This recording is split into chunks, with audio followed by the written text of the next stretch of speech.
1 കൊരിന്ത്യർ ലേഖനം 1-ാം അധ്യായത്തിന്റെ 9-ാമത്തെ വാക്യം, തൻ്റെ പുത്രനും നമ്മുടെ കർത്താവുമായ യേശുക്രിസ്തുവിൻ്റെ കൂട്ടായ്മയിലേക്ക് നിങ്ങളെ വിളിച്ചിരിക്കുന്ന ദൈവം വിശ്വസ്തൻ.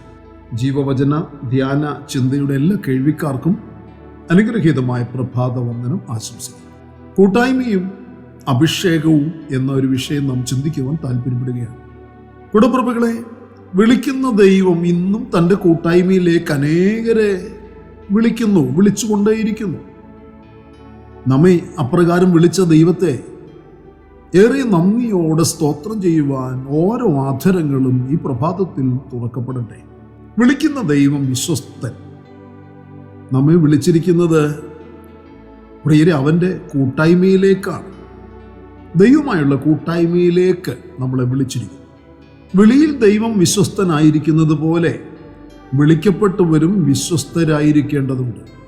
വിളി കേട്ടിരിക്കുന്നുവെങ്കിൽ, നാം വിശ്വസ്തരായിരിക്കുന്നുവെങ്കിൽ നമ്മെ എത്തിക്കേണ്ട സ്ഥാനത്ത് അവൻ നമ്മെ എത്തിക്കും. എന്നാൽ അവൻ്റെ കൂട്ടായ്മയിൽ നിന്ന് അകന്നിട്ടുണ്ടെങ്കിൽ എത്തേണ്ടിടത്ത് എത്തുവാൻ കഴിയാത്ത നിലയിൽ കൈവിടപ്പെടും എന്നുള്ള കാര്യവും മറന്നുപോകരുത്. നമ്മെ വിളിച്ചിരിക്കുന്ന വിളിയിൽ നിറവേറ്റപ്പെടുവാനുള്ള വാഗ്ദത്തങ്ങൾ ഉണ്ട് എന്ന് തിരുവചനം പഠിപ്പിക്കുന്നു. ആ വാഗ്ദത്തങ്ങൾ ഒന്നൊന്നായി നിറവേറ്റപ്പെടുന്നത് പ്രിയരെ കൂട്ടായ്മയിലാണ്, കൂട്ടായ്മയിൽ കൂടിയാണ്. ദാവീദ് വിളിക്കപ്പെട്ടവനും അഭിഷേകം തൻ്റെ മേൽ വീഴ്ത്തപ്പെട്ട ജീവിതാനുഭവം പ്രാപിച്ചവനുമായിരുന്നു. നമുക്കറിയാം, ശൗലിൻ്റെ മരണശേഷം ദാവീദ് ഞാനിനി എന്താണ് ചെയ്യേണ്ടത്, ഞാൻ എവിടേക്ക് പോകണം എന്ന് ദൈവത്തോട് ആലോചന ചോദിച്ചു. ദാവീദ് യഹോവയോട്, ഞാൻ യഹൂദ്യ നഗരങ്ങളിൽ ഒന്നിലേക്ക് ചെല്ലണമോ എന്ന് ചോദിച്ചു.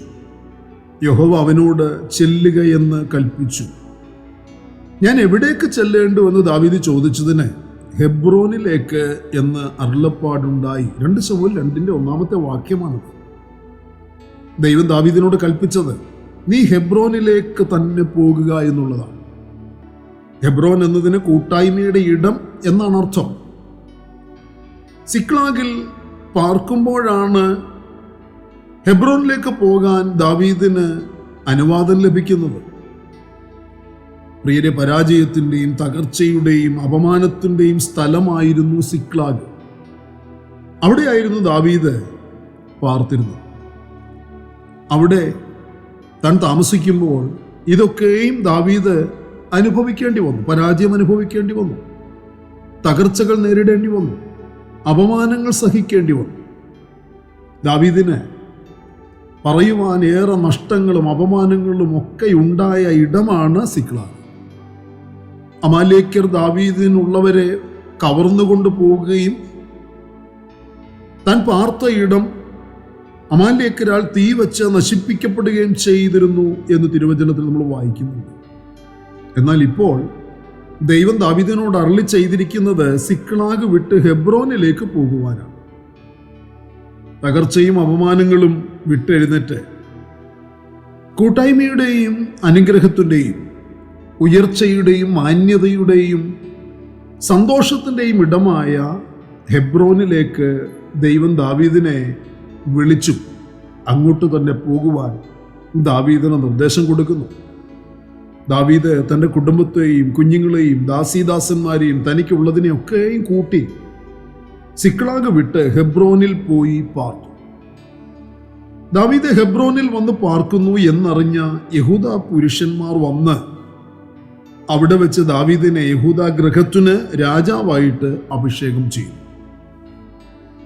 2 ശമൂവേൽ പ്രവാചകന്റെ പുസ്തകത്തിൽ നമുക്കിത് വ്യക്തമായി വായിച്ച് മനസ്സിലാക്കാൻ കഴിയുന്നുണ്ട്. ദൈവത്തിൻ്റെ വിളി കേട്ടനുസരിച്ച് ദാവീദ് ഹെബ്രോനിൽ എത്തിയപ്പോൾ അവിടെ വെച്ച് തനിക്ക് അഭിഷേകം ലഭിച്ചു. പ്രിയരെ, ഹെബ്രോനിലേക്ക് വിളിയുള്ളവൻ സിക്ലാഗിൽ പാർത്താൽ അവിടെ അവന് അധപ്പതനവും തകർച്ചയും മാത്രമേ ലഭിക്കുകയുള്ളൂ എന്ന് നാം തിരിച്ചറിയും. ഹെബ്രോനിലാണ് കൂട്ടായ്മയും അഭിഷേകവും ഉള്ളത്. ഹെബ്രോനിലേക്ക് വിളിയുള്ളവൻ ഹെബ്രോനിൽ തന്നെ വരേണം. ഹെബ്രോനിൽ സഹോദരങ്ങളുമായി കൂട്ടായ്മയും സന്തോഷവുമുണ്ട്.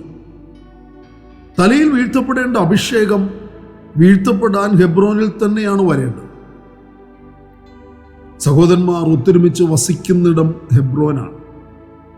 സഹോദരന്മാർ ഒത്തൊരുമയോട് കൂട്ടായ്മയിൽ വസിക്കുമ്പോഴാണ്, പ്രവർത്തിക്കുമ്പോഴാണ് അഭിഷേകത്തിൻ്റെ തൈലം പകരപ്പെടുന്നത്. അതത്രേ സങ്കീർത്തനക്കാരൻ പാടുന്നത്, ഇതാ സഹോദരന്മാർ ഒത്തൊരുമിച്ച് വസിക്കുന്നത് എത്ര ശുഭവും എത്ര മനോഹരവുമാകുന്നു. അത് വസ്ത്രത്തിൻ്റെ വിളുമ്പിലേക്ക് നീണ്ടുകിടക്കുന്ന താടിയിലേക്കും അഹരോന്റെ താടിയിലേക്ക് തന്നെ ഒഴുകുന്നതായി അവന്റെ തലയിലെ വിശേഷ തൈലം പോലെയും സിയോൻ പർവ്വതത്തിൽ പെയ്യുന്ന ഹെർമോന്യ മഞ്ഞുപോലെയും ആകുന്നു. അവിടെയല്ലോ യഹോവ അനുഗ്രഹവും ശാശ്വതമായുള്ള ജീവനും കൽപ്പിച്ചിരിക്കുന്നത്. 133 സങ്കീർത്തനത്തിൽ ഇങ്ങനെയാണ് പാട്ടുകാരൻ പാടിയിരിക്കുന്നത്.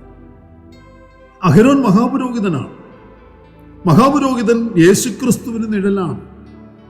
അഹരോന്റെ തലയിൽ ഒഴിക്കപ്പെട്ട അഭിഷേക തൈലം അവന്റെ താടിയിൽ കൂടെ ഒഴുകി വസ്ത്രത്തിന്റെ വിളുമ്പിലേക്ക് വരുന്നു. ഇതുപോലെ പിതാവായ ദൈവം തന്റെ പുത്രനെ അഭിഷേകം ചെയ്തു. ക്രിസ്തു സഭയുടെ ശിരസ്സായിരിക്കുന്നു. അതിനാൽ തൻ്റെ ശരീരമായ സഭയിലേക്ക് അഭിഷേക തൈലം ഒഴുകിയെത്തുന്നു. ഈ അഭിഷേക തൈലത്തിൻ്റെ ഒഴുക്ക് സഹോദരന്മാർ ഒത്തൊരുമിച്ച് വസിക്കുന്നിടത്ത് നടക്കുന്നുണ്ട് എന്ന് തിരിച്ചറിഞ്ഞ് ഹെബ്രോന്റെ കൂട്ടായ്മയിലേക്ക്, ഹെബ്രോന്റെ സന്തോഷത്തിലേക്ക്, ഹെബ്രോനിലെ ആരാധനയിലേക്ക്, ഹെബ്രോനിലെ ഐക്യതയിലേക്ക്, ഹെബ്രോനിൽ വ്യാപരിക്കുന്ന സമാധാനത്തിലേക്ക്, സ്വസ്ഥതയിലേക്ക് വിളിക്കപ്പെട്ട, നിയമിക്കപ്പെട്ട എല്ലാ പ്രിയപ്പെട്ടവരും എത്തേണ്ടിയിരിക്കുന്നു. കൂടപ്പിറപ്പുകളെ, ക്രിസ്തുവിൻ്റെ കൂട്ടായ്മയിലേക്ക് പാരമ്പര്യത്തിൽ നിന്നും പൗരോഹിത്യ ആചാരങ്ങളിൽ നിന്നും നമ്മെ വിളിച്ചു വരുത്തിയിരിക്കുന്നു. സഹോദരങ്ങളുമായി ഒത്തൊരുമയോടെ വസിച്ച് അഭിഷേകത്തിൻ്റെ ഒഴുക്കിനാൽ നിറയപ്പെട്ട് സൗരഭ്യം പരത്തി ആത്മീയ ഉയർച്ച കൈവരിക്കുന്നവരായി തീരുക എന്നുള്ള നമ്മളെക്കുറിച്ചുള്ള ആ ദൈവിക താല്പര്യം, ആഗ്രഹം നമ്മിൽ നിറവേറ്റപ്പെടുവാൻ നാം നമ്മെ തന്നെ സമർപ്പിക്കുകയും നാം ആയിരിക്കുന്ന, നാം സംതൃപ്തി അടഞ്ഞിരിക്കുന്ന ചില സിക്ലാഗിൻ്റെ അനുഭവങ്ങളെ വിട്ടെറിഞ്ഞ് ഹെബ്രോന്റെ കൂട്ടായ്മയെ ആഗ്രഹിച്ച് എഴുന്നേൽക്കുകയും ചെയ്യുക. പ്രാർത്ഥനയ്ക്കായി നമ്മുടെ കണ്ണുകളടയ്ക്കുക.